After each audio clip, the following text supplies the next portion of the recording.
મહાન પુણ્ય હોય ત્યારે આવા સંતના આપણે દર્શન પામીએ છીએ. ધીમે ધીમે ઉખરલા ગામ ગોકુળિયું ગામ બની જાય છે.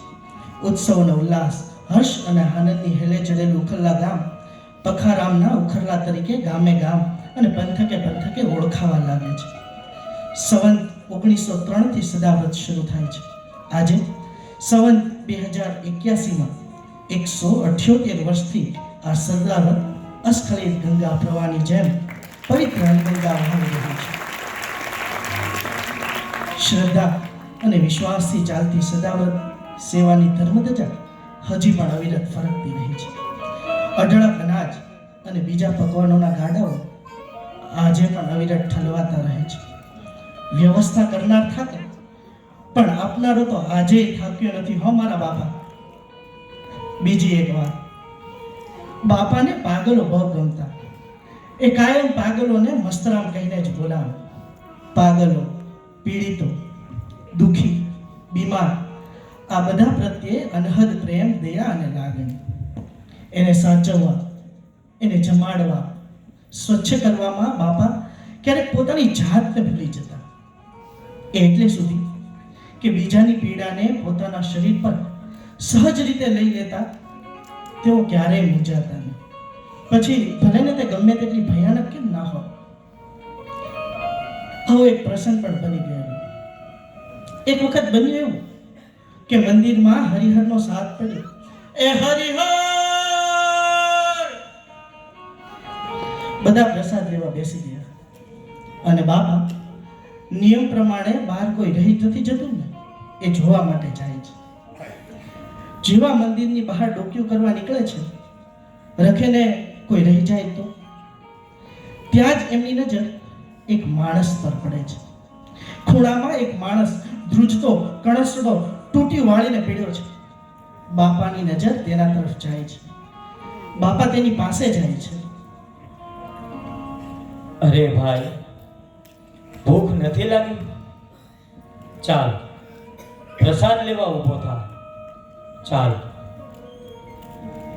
બાપા, મારાથી કેમ જમાય? મારા આખા શરીરે ખસ થઈ છે. મને ખૂબ પીડા થાય છે. મારી આ પીડા મને જંપવા નથી દેતી બાપા. મારા આખા શરીરે ખણજ ઉપડી છે. મારે મરી જવું છે બાપા. મારે મરી જવું છે. મારાથી સહન નથી થતું.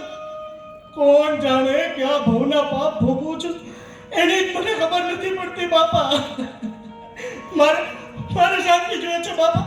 મને આમાંથી છોડાવો. મને આમાંથી મુક્તિ અપાવો બાપા. મને આમાંથી મુક્તિ અપાવો. અરે ભાઈ, તારી પીડા મને વળગે. ચાલ ઊભો થા ભાઈ. જલ્દી સાજો થઈ જા. આમ હારી ન જવાય ભાઈ. તારો ઘર સંસાર, છોકરા છૈયા તારી રાહ જોતા હશે. ચાલ ઊભો થા. પ્રભુ પ્રસાદ લઈ લે. રોગી બાપાના પગમાં આલોટે છે. બાપા તેને ઊભો કરવા જાય છે તે અંદરથી બે સેવકો દોડતા આવે છે. બાપા, એને હટશો નહીં. એનો રોગ તમને લાગી જશે. એ તો ક્યારનો ભળ્યો છે ને બાપા. કયા ગામનો છે ભાઈ? ખબર નહીં બાપા. રાધે કૃષ્ણ, રાધે કૃષ્ણ. થોડી વાર બાપા વિચારે છે ને પછી તેને ઊભો કરી કોઈની પણ વાત માન્યા વિના રોગીને બાથમાં લઈ લે છે. બાપાને ક્ષણવારમાં એ રોગ લાગુ પડી જાય છે. બધા ભેગા થઈ જાય છે. બધા બાપાની જય બોલાવે છે અને ભજન શરૂ થાય છે.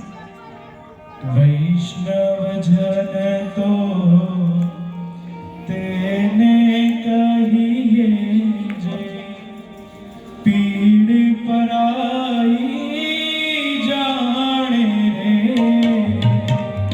વૈષ્ણવજન તો તેને કહીએ જે પીડ પરાઈ જાણે રે.